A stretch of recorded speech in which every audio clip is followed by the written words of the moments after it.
విశాఖ దక్షిణ నియోజకవర్గ వైసీపీ సమన్వయకర్త వాసుపల్లి గణేష్ కుమార్ ఆదేశానుసారం 31వ వార్డులో బొడ్డునాయుడు తోట, కనకల వీధి, ఎల్లమ్మ తోట పోలింగ్ బూతు పరిధిలో వైసీపీ అధ్యక్షులు దొడ్డి బాపానంద్ డాబా గార్డెన్స్ ప్రాంతాలలో స్థానికుల సమస్యలు అడిగి తెలుసుకున్నారు.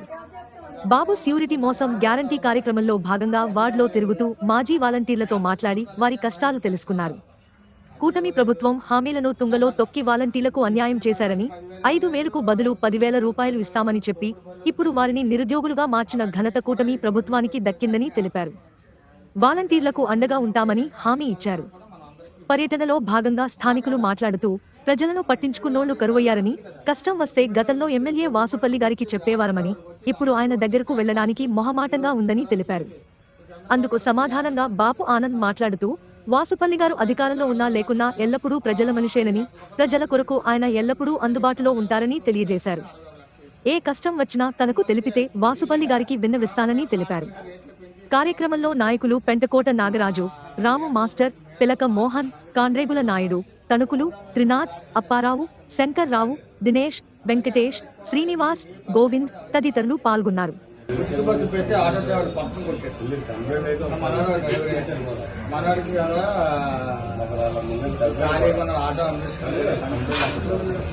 ఎన్నో మంది ఉన్నారు, లక్షల మంది ఉన్నారు. ఆలోచించి జగన్మోహన్ రెడ్డి నెక్స్ట్ రాబోయే పార్టీ వేసుకుని పోటీ చేస్తాను. అందుబాటులో ఉండాలి.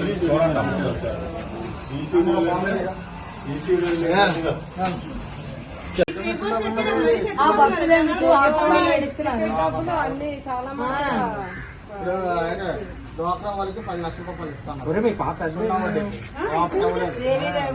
సంవత్సరాలకి పెంచామన్నాడు.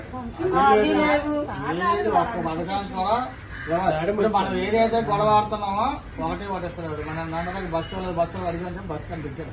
అది కూడా ఆటో డ్రైవర్ గొడవ పెడుతుందంటే అది 10 మనం ఇచ్చిన పథకం 10,000 రూపాయలు ఇచ్చేవాళ్ళు.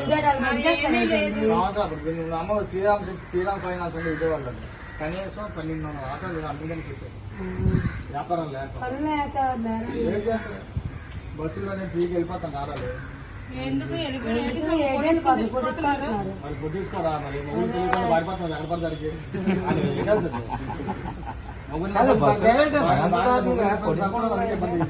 మగవాళ్ళు సీట్ ఎవరంట ఆడాలి.